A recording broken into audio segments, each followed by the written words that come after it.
দিদি, তুমি কি কারি পাতা দিয়ে ডাল রান্না করবে? না, আমি কারি পাতা দিয়ে রাখি বানাবো। হ্যাঁ, রাখি কিভাবে? আমি কারি পাতাটাকে ছোট করে কেটে নেব, তারপরে একটা নীলকণ্ঠ ফুল দিয়ে সেটাকে সুতার সাহায্যে বেঁধে দিব।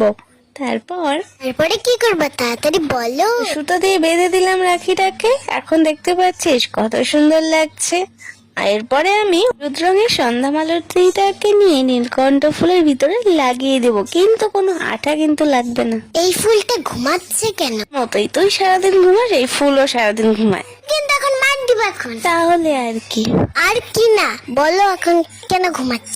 সন্ধ্যা মালতী তো সন্ধ্যাবেলা ফোটে আর সারা রাত জাগনা থাকে, তাই ওই দিনের বেলা ঘুমায়, একদম পেঁচার মতো। রাত্রে জাগে, দিনে ঘুমায়, পেঁচা নাই তোর মতো। হ্যাঁ, আমি তো রাতেও ঘুমাই।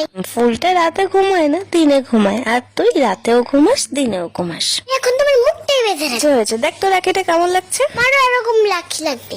টাটা। টাটা।